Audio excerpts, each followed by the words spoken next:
little Eclipse. So I'm making dinner. Shh, making a video. I'm cooking. Okay, anyways, I'm gonna do a little shout out here. This is not in any direct order. It's just how I hold them down on my paper. First is Queen Gwendaline. Mr. Magi Aladdin Sir, he actually replied in my cooking thread. Officer Johnson, again, replied in my cooking thread. Pimp Lord of Richy, just because he's the Pimp Lord. And DTK, aka Black Jesus, or Dr. whatever your name is now. So anyways, I'm making meatloaf tonight. It's going to be a stuffed meatloaf with mild Italian sausage, some hamburger, topped with bacon, and you got all these goodies that I'm going to be putting in there, and it's going to be stuffed with a little mirepoix. So it has onions, carrots, and celery. Can't put peppers in there because somebody in this household can't have peppers. So anyways, so I'm going to sit this down, get the counter all set up, and have you watch as I make my meaty loaf and how I prep it. You're going to need some milk. This is going to be a new addition. It's called Red Ram Mixers. What it does is it makes... it's not going to... Makes hot buttered rum and sangria and spiced wine and something else. Some whiskey. Again, not 21. Don't bother with it. And some panko breadcrumbs. Alright, give me 1 second. I'll be right back. Okay. First up, pair of gloves. I always wear gloves when I'm working with raw meat or anything raw. So, first up is to get your meat into a bowl. This is 80-20 meat, so it's 80% lean, 20% fat. Now I could have gone with something better, a little bit more fat, but that's why I have the Italian sausage. Whoever asked for something Italian there's Italian sausage in this, something Italian. Alright, then you get your nice and awesome Johnsonville mild sausage in there. Alright.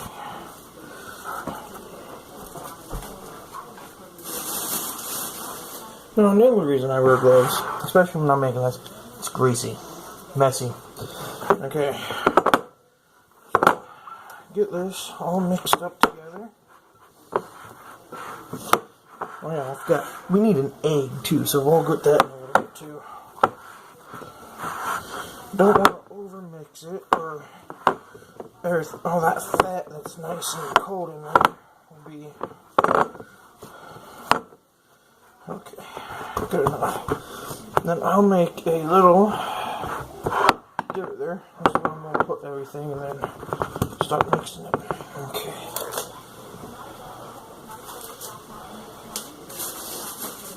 See, gloves are easy to take off, no mess. Try to touch that again.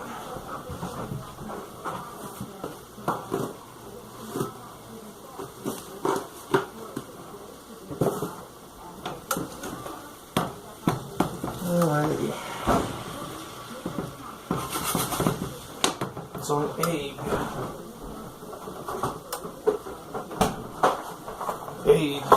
Okay. So meatloaf. My grandmother actually used to add milk to hers, so I kind of adapted the whole milk thing. You don't really need it. I think it just adds just a little more consistency, that's all. So just a tad bit of milk. 1 egg.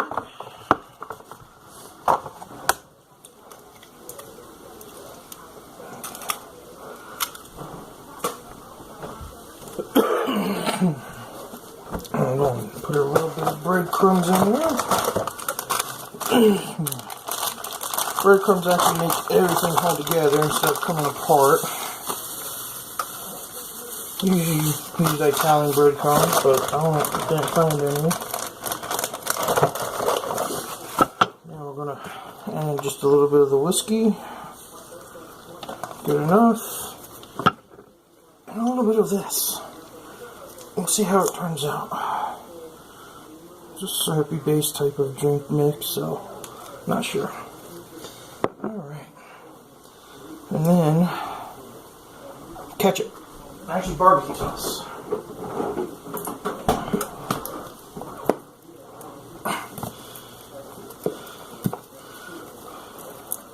Barbecue sauce. Okay.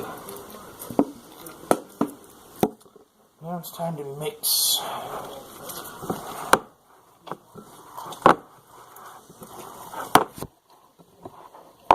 Hello.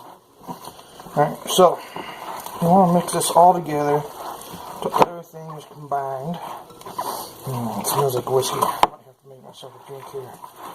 Alright, it's going to need a lot more breadcrumbs to hold it all together. So we're going to use the rest of that package.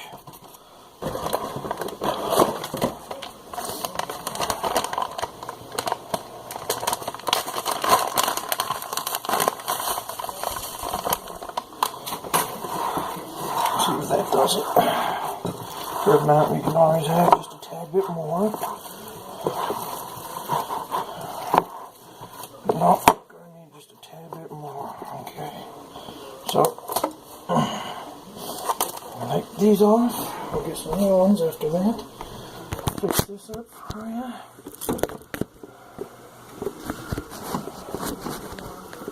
Okay.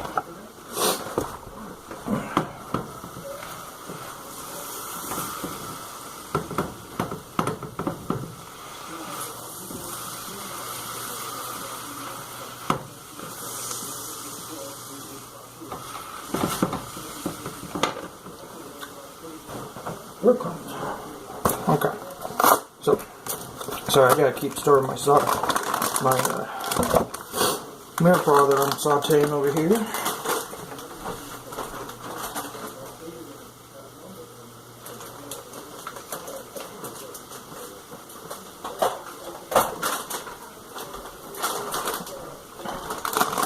Okay.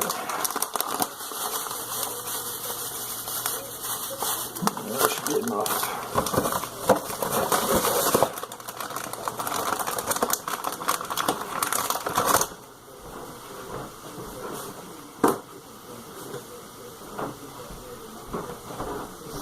Now, I would usually use homemade bacon, but unfortunately I'm all out of it right now.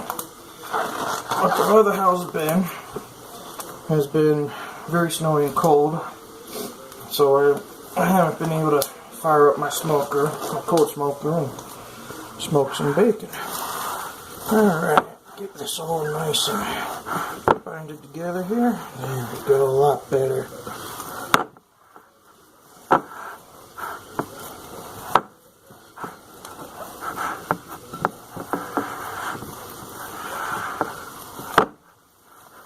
There we go. Okay. Now I'm going to want to take about 2/3 of this and lay it out. I'm using the cutting pan I just used to cut all my vegetables on. So, take about 2/3 of it and just smash it down.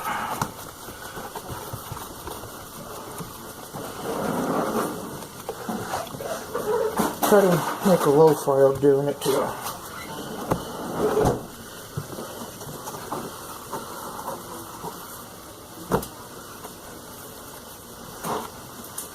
Spread it up, spread it up, spread it out.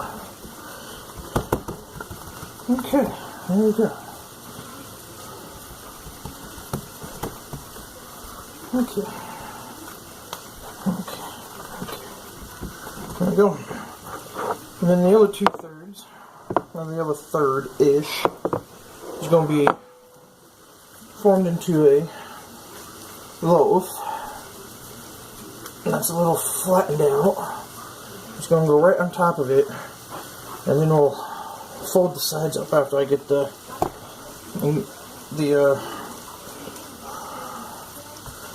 vegetables, mirepoix, into it. I'll try to make this as big as possible.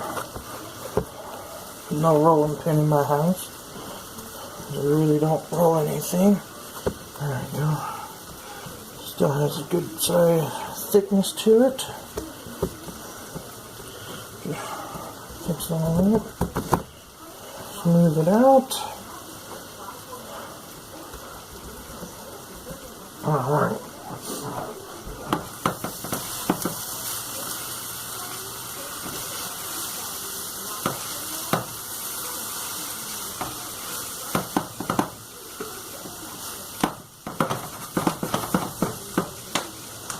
Now you're probably wondering why I didn't put salt or pepper in it. It's because I put it in the mirepoix.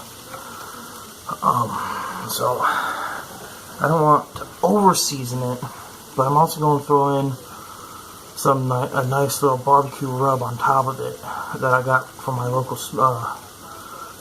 I really can't say grill store, they usually sell smokers. Well, Traegers, which are grills, ovens, and smokers all in one, which I have. So it's just going to be a couple more minutes until that's done. Until then, I will be right back. Alrighty, so it's been about 5 more minutes since I actually did anything. Just did a little cleaning up while the mirepoix finished sauteing, and it's good. Alright, so now I'll talk about some barbecue rub. It's called bone sucking sauce. You can see here. Where is it there? Bone sucking sauce, seasoning, and rub. So I still have it laid out with nothing on top there. I'm just gonna sprinkle a little on here. Okay. Now I'm gonna made a little bit too much of this, but that's okay. Take it.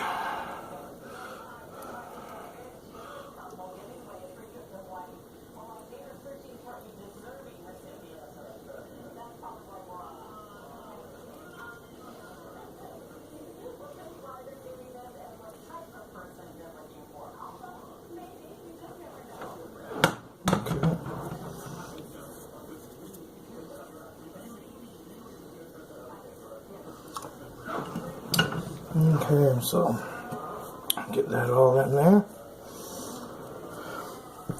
Then we take the other, smash it out in the form of that.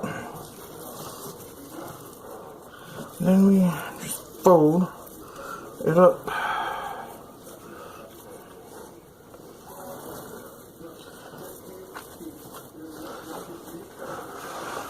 into a loaf design. Just smooth out all the edges. So I'm going to bake this for an hour, about 400 degrees. Okay. Like my dad's one. Okay.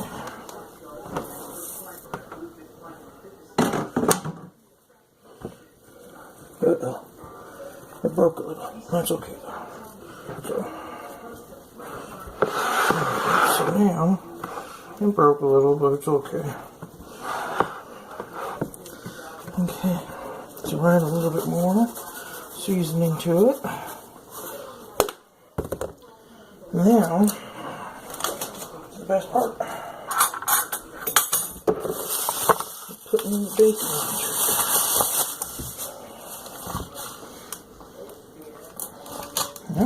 All that's left is me putting the bacon on, popping it in the oven, and that's it. I'll take a picture when it's all done. See you later, guys.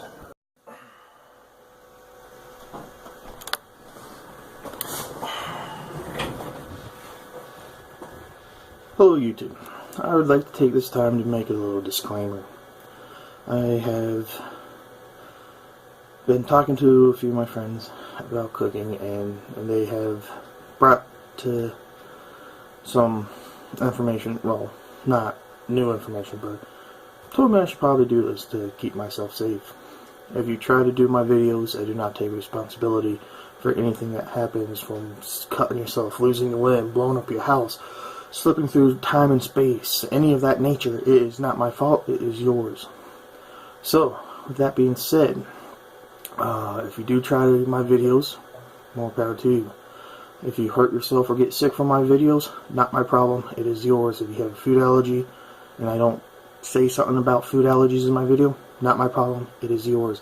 This disclaimer will be at after every credits on my videos for cooking.